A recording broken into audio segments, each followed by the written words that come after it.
For more on Mentor's life, Liezl Groenewald from the Whistleblower House joins us now via Zoom to just share with us some of her memories. Liezl, thank you very much for your time here on All Angles. Just first of all, tell me about some of your fondest memories of Vytjie Mentor. Good afternoon, Masego. Yes, let me first just use this opportunity to offer my sincere condolences on behalf of the Whistleblower House to the family of Miss Mentor. You know, she was such a strong woman. I can only echo what Mr. Mashaba has said there. A strong woman, a woman with moral courage, of course. You cannot go into this kind of a battle of being a whistleblower if you don't have moral courage, and if you're not, don't have high level of integrity, and that's definitely what she had. And yes, she suffered just like many other whistleblowers. I mean, she was ousted, cast away out of the ANC for speaking power to truth, or truth to power. But she stood by her principles, and even, you know, at times she was ridiculed, especially, you know, with the Zondo Commission and the testimony there, because some of it they found, or they determined, some of her testimony was inconsistent, but she just stood by her ground, and you know, that's what you expect of a person with high integrity. So yeah, I think that's the thing about her that will stay with me forever. And did you know, for instance, that she was, you know, battling an illness and was in hospital and not well? I knew of that, yes. And I mean, I didn't have contact with her during that time, but I knew of the battle that she was going through. But you see, Masego, you know, the illness was one battle. But then, and long before that, there was another battle and a struggle. And that is the one where, you know, she has received death threats for, I mean, she's known as one of the first state capture whistleblowers. She has received death threats. She had her property being broken into, or trespasses, intrusions there. There were attempts to sabotage her car, and like so many other whistleblowers, that they lose their income. And in 2018, for instance, there was a Back a Buddy campaign to raise funds for the improvement of her security at her house. And yeah, so it wasn't good. Yeah.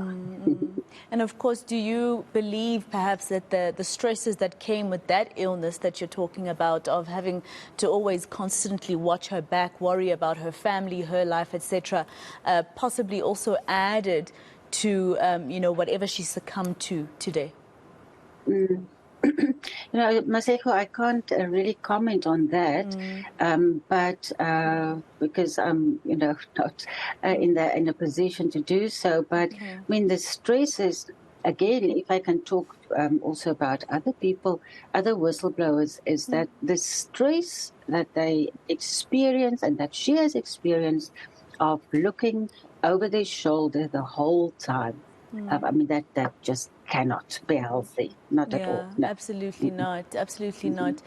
Just give us more information about Vytjie Mentor, who she leaves behind, children, siblings, parents, etc.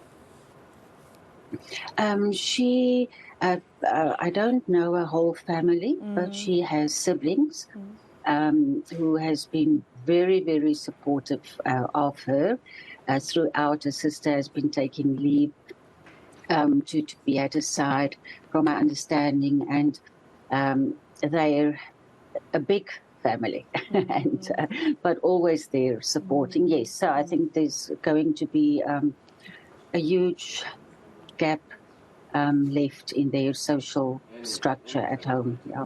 Definitely. Did she ever confide in you, Liezl, about how she felt after actually appearing before the Zondo Commission all those years ago, how she felt during that time, maybe preparing for her testimony? And did she ever confide in you about the fact that, like you said, she was found to have been inconsistent? Was she, for instance, sad about that finding against her, etc.? No, no to both. She didn't confide in me as such. Okay. It was a very stressful time. But what she did say was that about the doubts or the so-called inconsistencies. She actually stated on her Facebook that she would fight to the bitter end. Yeah. And she insisted that her enemies would have to kill her if they wanted to stop her from speaking out. And I think that is what we have to take away from her is even, under the magnifying glass at that point in time. Before that, she was for many years also the eyes of the public, honor, and like Mr. Mashaba said, public enemy number one. You can just imagine how a person must feel like that, and you know that you are speaking the truth, but people don't want to believe you.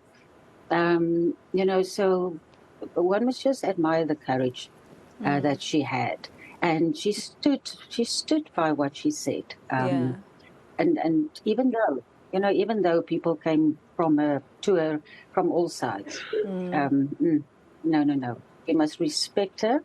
And we must remember for the brave and upright person that she was. I'm so glad that you ended your answer with that, because I was going to ask you how you think Vytjie Mentor should be remembered, what her legacy basically is to South Africa and the fight against corruption. So thank you for speaking to us. You're describing to me a very resilient woman in finding or making sure that corruption comes to an end. That was Liezl Groenewald from the Whistleblower House speaking to us there about Vytjie Mentor, whose family confirmed she passed away today.